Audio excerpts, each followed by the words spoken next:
Hoje nós estamos no feriado da Proclamação da República. Muitas pessoas confundem quem é que foi a pessoa que proclamou a República no Brasil. Tem gente que já me falou, eu fiz uma pesquisa. Foi Pedro Álvares Cabral, foi Dom Pedro I. Eu falei assim, gente, mas será que é isso mesmo? Você sabe por que existe esse feriado? Professor Edson, tudo bem contigo? Tudo bem, você? Tudo jóia também. Proclamação da República. Primeiro de tudo, a gente precisa entender o que é isso. Bom, primeiro esclarecer que essas confusões todas aí são plenamente normais hoje, né? A gente não é muito ligado em prestar atenção em detalhezinhos. A história também passou por um período onde que parecia que saber algumas datas, alguns fatos era quase impossível, meio fora do pedagógico. Na verdade, a Proclamação da República é a passagem da história do Brasil, que nós éramos uma monarquia no período de Dom Pedro I, o período do regencial, depois o período do segundo reinado com Dom Pedro II. Aí Marechal Deodoro da Fonseca, Floriano Peixoto e outros grupos de militares e algumas pessoas proclamaram a República no dia 15 de novembro de 1889. Daí nós passamos a ser o quê? Passamos a ter um modo de governo diferente, uma forma de governar diferente, chamada de República. Certo. Ela não é do Brasil, não é nova, é lá da antiguidade, mas é um modelo diferente de organização política e administrativa de um país, né? E são coisas diferentes, por exemplo, de república e democracia. Sim, sim.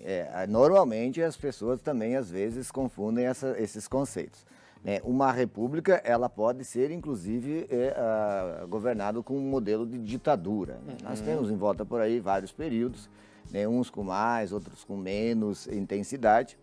O regime militar brasileiro era numa república e era notoriamente mais centralizado, mais próximo, ou até, eu diria, era uma ditadura, né? E não vejo, assim, muito problema para discutir isso, né? As pessoas, às vezes, criam umas paranoias muito grandes em cima dessas porque coisas. é uma, né? Não. Eu costumo dizer e ensinar para os alunos que nenhum governo, em nenhum período, foi tão ruim que não tenha nada de bom, e nenhum governo tenha sido tão bom que não tenha alguma coisa de ruim. Sim. Então, nós brasileiros, nós pessoas, nós estudantes e cidadãos, temos que olhar para os governos sem as paixões normais e separar as coisas boas das coisas ruins que são para a coletividade. República é governo do povo. Sim. Né? A tradução mais é res pública, né? Governo do povo, das pessoas. Então, a tendência e a lógica seria que não fosse uma ditadura. Então, a democracia é quando os fatos políticos, o processo eleitoral e todo o sistema de organização emana do povo. Emana do povo. Exatamente. O povo tem a voz. A voz. Mas como não é possível ter a voz imediata, de forma direta, a gente tem um sistema eleitoral, né? Que no Brasil é interessantíssimo, né? Poderia ser melhor? Com certeza. Mas nós elegemos praticamente tudo, de conselheiro comunitário ao presidente. ao presidente. Presidente de bairro, diretor de escola, né? Então, Tudo é por votação. Tudo é por votação, com mais ou menos participação. Então, às vezes, e aí é um segredinho básico que a gente negligencia demais. A gente só olha a democracia com a possibilidade de escolher o prefeito, o vereador, o deputado, o senador, e esquece do presidente do bairro, diretor da escola, o conselho comunitário, né? Um setor que ganhou um pouquinho mais de destaque, mas é porque é remunerado, é do conselheiro tutelar. E Que tem todo, porque é remunerado. Mas foi escolhido através da democracia. Exatamente. Então, a gente tem que compreender isso. Se o conselheiro comunitário no Brasil não fosse remunerado, não teria essa disputa toda, né? Que coisa, É bem complicado. Mas aí a gente entra nesse quesito, talvez, que o Brasil, ele é colonizado de portugueses, vem da Europa, e aí esses jeitinhos, essa questão de você sempre estar tentando lucrar com alguma coisa, você sempre está tentando tirar vantagem de alguma coisa, e as pessoas acham que não. As pessoas reclamam do nosso governo, reclamam dos políticos, reclamam.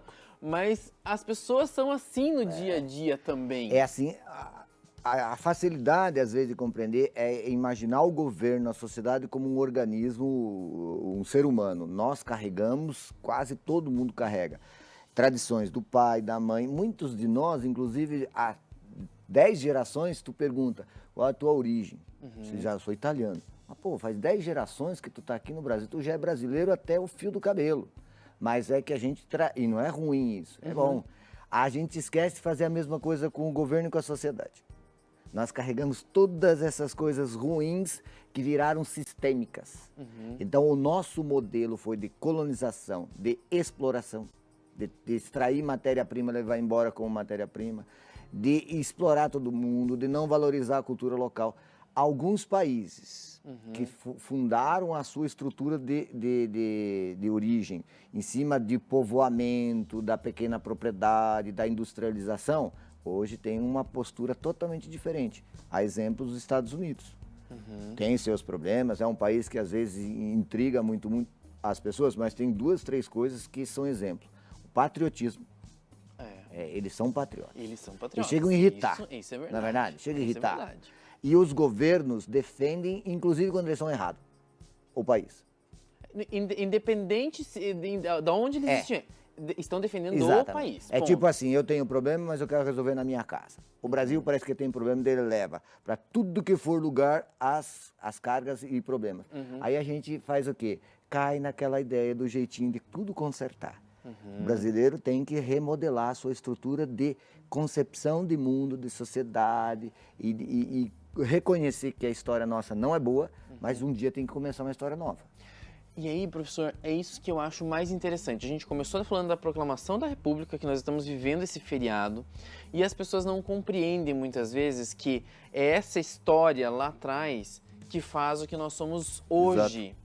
Não tem como. Não tem como. É uma sequência. A gente vivencia isso todo o tempo. Se a gente prestar atenção no aspecto econômico, que de repente é o que mais toca as pessoas, não é verdade? Porque a história, ela trabalha com vários viés e o aspecto econômico com esse. Tem uma luta terrível dentro do Brasil há muitos e muitos anos que a gente não consegue se industrializar. Por exemplo, até 1808 era proibido ter indústria no Brasil. Proibido. A Inglaterra tinha feito a Revolução Industrial em 1750 e é assim, é um ano referência, mas já fazia mais de 100 anos que eles estavam trabalhando para se industrializar. Sim. E a indústria traz inovações tecnológicas e criações. Nós temos aí que está o segredinho do aspecto econômico. A gente tem muitas fábricas. Qual é a diferença de fábrica e indústria? Exatamente. De montadora e indústria de construção. A indústria de construção nacional, ela se baseia em cima de invenções, de criações e inovações próprias. A fábrica, ela traz todo o modelo prontinho e só encaixa as pecinhas. Então a gente só mudou o modelo de levar a matéria-prima para lá, industrializar na Inglaterra, em Portugal e outros países, que era no período colonial, antes mesmo da proclamação da República, para esse modelo. Então, os primeiros 30 anos da República Velha era plantar café, colher café e vender o café. Até ajudou. Mas depois veio soja para a nossa região. Pensa que triste, nós passamos dezenas de anos plantando soja, colocando os caminhõezinhos, levando para Paranaguá e mandando embora. Depois comprava o shoyu que vinha do Japão, caríssimo. Que é da soja. Que é da soja aí do vizinho. Tecnicamente não se sabe, mas é assim. Hoje em dia começou, nos últimos 20, 30 anos, só que é uma revolução que demora. Que demora. E aí eu preciso te perguntar o seguinte, a gente tá vendo, como eu falei, a gente faz parte dessa história, a história evolui, as pessoas têm que conhecer a história. Hoje os alunos, vou dizer por ti, que é muito sábio e consegue passar para os alunos de tudo isso, mas não seria necessário esses alunos terem muito mais aulas de história, muito mais aulas de, enfim, de conhecimento de mundo nas escolas públicas? Eu diria que talvez não é a quantidade. Não é a quantidade. Porque matemática e português, via de regra, tem 5 aulas por semana. E nas avaliações internacionais nós somos horríveis. Também. Compreende? O que precisa é 2 coisas. A escola fazer uma revolução metodológica. É o método que interessa. E eu tenho percebido que o aluno tem dificuldade de encaixar-se em métodos novos. Por exemplo, ele faz 100, 200 fotos e vídeos durante a semana, tu pede um trabalho em vídeo e ele fica bugado. Compreende? É um contraditório.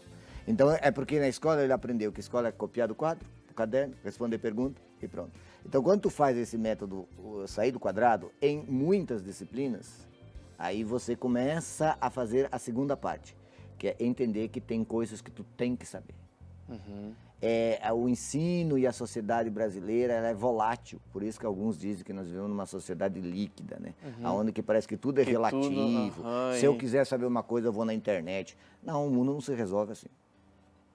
Uma fonte de informação não resolve o seu saber. O seu saber é o que tu sabe. Então, hoje em dia, nós vivemos essa paranoia, onde que a artificialidade parece que resolve os problemas.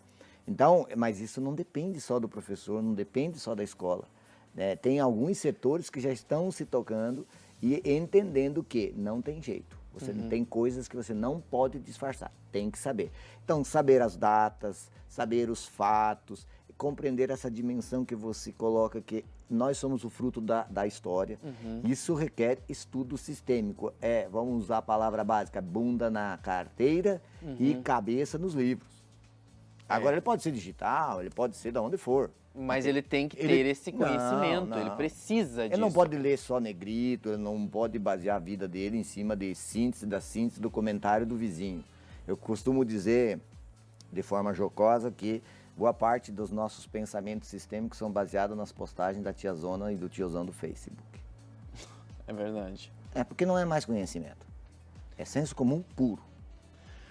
Ai, quando a gente fala isso, às vezes você dá até uma tristeza, na verdade, quando a gente pensa em educação, porque hoje falta, eu acho que muito disso em alunos também, querer o conhecimento, querer buscar alguma coisa diferente, nova, para a sua vida, não é para a vida do outro, é para a sua mesmo. E isso é muito importante quando a gente está pensando. Estamos vivenciando esse feriado, mas precisamos entender da onde ele vem, por que ele acontece, porque isso faz parte da nossa história. E eu queria agradecer muito o professor Edson por ter vindo aqui no nosso programa falar sobre esse conhecimento, e eu tenho certeza que muitas pessoas que estão em casa, mas eu escutei isso na aula de história, eu escutei isso na aula de geografia do nosso país e tudo mais. Então, muito, muito obrigado. Eu que agradeço. À disposição, o dia que precisar, nós estamos aí. Até uma próxima vez. Até uma próxima vez, então.